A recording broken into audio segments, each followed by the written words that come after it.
Okay, theory time guys. Avengers doomsday के बारे में इंपॉर्टेंट बात अब हमें शुरू करनी पड़ेगी, क्योंकि भाई बहुत सारे मिसिंग पॉइंट्स हैं जिनको अब फिक्स करने की जरूरत है। अब देखो, ये जो टीजर और ट्रेलर्स आए हैं और जो लीक्स भी हुए हैं, उनमें इतना तो समझ आ गया है कि एवेंजर्स डूम्सडे की कहानी वहीं से पिकअप करेगी जहां से एंड गेम का अंत हुआ था। मतलब कि जहां से स्टीव रॉजर्स पास्ट में रुक गया था, वहीं से ये कहानी शुरू होने वाली है। लेकिन भाई, स्टीव रॉजर्स का पास्ट में रुक जाना और इनकर्जन्स क्रिएट होना एंड गेम का इकलौता मिसिंग पॉइंट नहीं था। यहाँ पे टोनी स्टार्क का भी एक मिसिंग गैप है, जो कि एक अनआंसर्ड क्वेश्चन है, और उसी के बारे में हमें यहाँ पे सोचना पड़ेगा। देखो, यहाँ पे मैं बहुत ही अच्छी थियरी आप लोगों को बताने वाला हूँ, तो प्लीज इस वीडियो को पूरा जरूर देखना और कमेंट्स में अपनी राय भी जरूर देना कि मैं कितना सही हो सकता हूँ। तो चलो अब बिना किसी देरी के वीडियो को शुरू करते हैं। तो यार सोचो जरा, टाइम हाइस्ट के बाद जब एवेंजर्स के पास सारे इन्फिनिटी स्टोन्स थे, मैं एंड गेम की बात कर रहा हूँ, कि टाइम हाइस्ट से लौटने के बाद जब एवेंजर्स के पास सारे इन्फिनिटी स्टोन्स एक जगह पे थे और टोनी स्टार्क जैसे इंसान के पास थे जो भाई एक स्टोन से अल्ट्रॉन तक बना चुका था, क्या हम ये मान ले कि उसने उन स्टोन्स के साथ कुछ भी एक्सप्लोर नहीं किया होगा? भाई पॉसिबल ही नहीं है। क्या टोनी स्टार्क ने सच में अनलिमिटेड पॉसिबिलिटीज को इग्नोर कर दिया?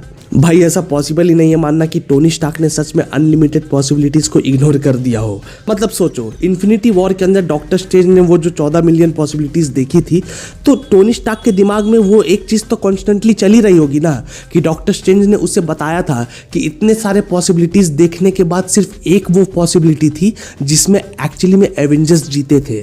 और डॉक्टर स्ट्रेंज का ये डायलॉग कितना बड़ा था, उसका कितना बड़ा इंपैक्ट था टोनी स्टार्क के माइंड में, वो हम एवेंजर्स एंड गेम के थर्ड एक्ट में भी समझ सकते हैं, जहां पे टोनी स्टार्क दोबारा से उससे पूछता है कि स्ट्रेंज, तुमने कहा था कि एक ही पॉसिबिलिटी है जीतने का, कह दो कि ये वही है। जिसका मतलब ये है कि ये बात टोनी स्टार्क पिछले 5 साल में कभी भी नहीं भूल पाया था, ये थॉट हमेशा उसके दिमाग में था। तो अब जब टाइम हाइस्ट के बाद सारे टाइम स्टोन्स उसके हाथ में आ गए थे, तो क्या ये पॉसिबल नहीं है कि टोनी ने फ्यूचर देखने की कोशिश की होगी? और भाई ये देखना कोई मुश्किल काम नहीं होगा उसके लिए, क्योंकि एक तो उसके पास इन्फिनिटी स्टोन्स थे, फिर उसके पास अपना नैनोटेक था, स्टार्क गॉन्टलेट था, और स्टोन्स को एनालाइज करने के लिए पूरा सेटअप भी था उसके पास। तो भाई अलग अलग पॉसिबिलिटीज और अलग अलग आउटकम्स देखने का वक्त उसके पास होगा, एंड ये काम आराम से उसने फ्राइडे की मदद से कर भी लिया होगा। और इसलिए अगर टोनी ने फ्यूचर देखा है, तो एक चीज उसने डेफिनेटली देखी होगी, अपनी डेथ। और अगर उसने अपनी डेथ देखी होगी, तो उसे अंडू करने का भी कुछ ना कुछ रास्ता निकाला होगा। हो सकता है कि टोनी ने अपनी डेथ देखकर सोल स्टोन के थ्रू कोई वर्क अराउंड ढूंढने की कोशिश की हो, और शायद इसी वजह से वो डिलीटेड सोल वर्ल्ड सीन भी इंटेंशनली रिमूव किया गया हो मूवी के अंदर से, ताकि फ्यूचर के लिए कोई कॉन्टेक्स्ट बचा रहे हमारे पास। और दोस्तों, अगर आप उस डिलीटेड सीन को देखोगे ना, जहाँ पे सोल वर्ल्ड में टोनी स्टार्क अपनी बेटी से मिलता है, तो उसकी बेटी कुछ अलग तरीके से उससे बात कर रही होती है कि हाँ बहुत अच्छा था, ये था, लेकिन वो ऐसा लग रहा होता है कि सब कुछ अच्छे से नहीं बता रही उसे। मतलब कि उसकी बेटी वो सब भी जानती है जो अभी टोनी स्टार्क, अभी वाला टोनी स्टार्क नहीं जानता, क्योंकि भाई पॉसिबली उसको इतना टाइम नहीं मिला होगा कि वो सारे 14 मिलियन आउटकम्स को देख पाए। उसने बस कुछ हजार या कुछ लाख आउटकम्स देखे होंगे, जहाँ पे एक आउटकम उसने देखा कि अगर वो मर जाता है, वो खुद से स्नैप करता है, तो दुनिया बच जाएगी, एंड शायद उसी को लेकर वो आगे बढ़ रहा होगा। क्योंकि इस डिलीटेड सीन के अंदर भी टोनी स्टार्क अपनी बेटी से कहता है कि शायद मैंने गलत डिसीजन ले लिया, लेकिन उसकी बेटी उससे कहती है कि किसी ना किसी को तो डिसीजन लेना ही था। लेकिन यार चलो इस चीज में ज्यादा नहीं घुसते, आगे बढ़ते हैं थियरी में। तो जब टोनी स्नैप करता है थैनोस को इरेज करने के लिए, तो ऐसा पॉसिबल है कि स्नैप करते वक्त उसने खुद को भी प्रिजर्व करने की कोशिश की होगी। मतलब कि खुद की जिंदगी को बचाने की कोशिश की होगी, खुद के सोल को प्रोटेक्ट करने की कोशिश की होगी। कुछ ना कुछ तो उसने दिमाग में सोचा होगा कि थैनोस इरेज हो जाए और मैं भी बच के रह जाऊं। और अगर टोनी ने खुद को प्रिजर्व करने की कोशिश की होगी सच में, तो यहीं से हमारी थियरी शुरू हो जाती है कि कैसे वहीं आगे जाकर डॉक्टर डूम बनेगा। अब हाँ, वो इंटेंशनली डॉक्टर डूम नहीं बनेगा, उसकी किस्मत ही खराब है भाई। क्योंकि देखो, अगर हम लोग पीछे भी जाकर देखें पास्ट में, तो जब भी टोनी स्टार्क और इन्फिनिटी स्टोन एक साथ आए हैं, तो रिजल्ट कभी भी अच्छा नहीं रहा है। एवेंजर्स एज ऑफ अल्ट्रॉन में जब वांडा उसके माइंड को कंट्रोल करती है, तो टोनी एवेंजर्स की डेथ देखता है और वो खुद से कहता है कि I killed the Avengers, it's my legacy. तो भाई वांडा के विजन के अंदर भी टोनी स्टार्क ही वो था जिसने एवेंजर्स को मारा था, और अब एवेंजर्स डूम्सडे के अंदर भी वही एवेंजर्स को मारेगा। It's his legacy, right. फिर उसके बाद उसी मूवी के अंदर जब टोनी स्टार्क अल्ट्रॉन को क्रिएट करता है, तो अल्ट्रॉन भी ह्यूमैनिटी को डूम्ड डिक्लेयर करता है कि ह्यूमैनिटी एग्जिस्ट नहीं करनी चाहिए। और अल्ट्रॉन किसका क्रिएशन था? टोनी स्टार्क का। तो भाई वर्ड्स मैटर इन मार्वल भाई। जिस तरह एंड गेम वर्ड पहले ही यूज कर दिया गया था, वैसे ही डूम्ड फ्यूचर एवेंजर्स डूम्सडे का हिंट भी हो सकता है। और यार अपनी थियरी को और थोड़ा सा स्ट्रॉन्ग करने के लिए मैं एक और बात रखना चाहूंगा यहाँ पे। टोनी ने टाइम हाइस्ट से पहले ही अपनी डॉटर के लिए, अपनी बेटी बेटी के लिए एक गुड बाय मैसेज रिकॉर्ड कर लिया था, जो एंड गेम के एंड में हम लोग सुनते भी हैं। वो मैसेज उसने बहुत पहले ही रिकॉर्ड कर लिया था, टाइम हाइस्ट में जाने से पहले।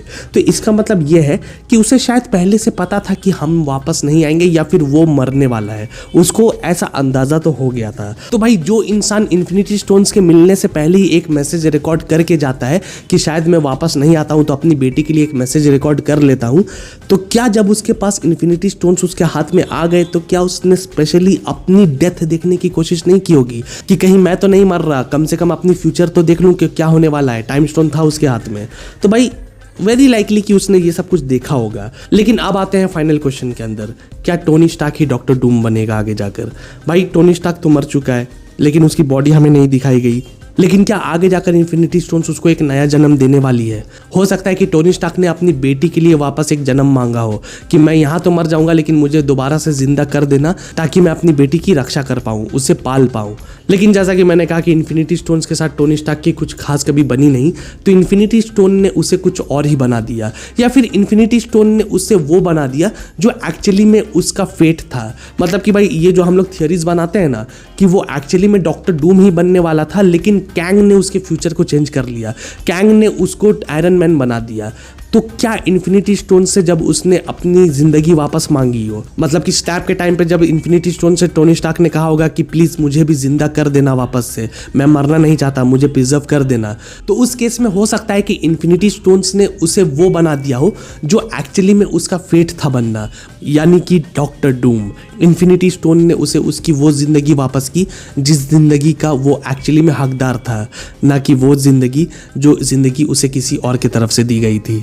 तो भाई ये थी थियरी। अब पता नहीं मैं सही हूं या नहीं, क्योंकि देखो एक तरीके से हम गैप्स फिल करने की कोशिश कर रहे हैं। मैं जानता हूं कि मैं गैप्स फिल करने की कोशिश कर रहा हूं, और मार्वल भी ट्राई करेगा, मार्वल को भी गैप्स फिल करने होंगे। क्योंकि भाई देखो हम लोग कैंग डायनेस्टी को छोड़कर डूम्सडे में आए हैं, तो बहुत सारे सवाल है जिनका जवाब मार्वल को डूम्सडे के अंदर ही देना होगा, और उन्हीं सवाल का जवाब मैं भी तराशने की कोशिश कर रहा हूं।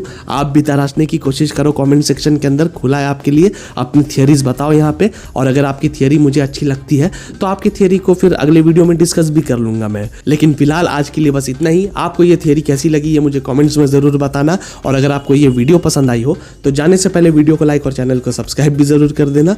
तो चलो अब मिलते हैं अगली वीडियो में, तब तक के लिए गुड बाय, टेक केयर।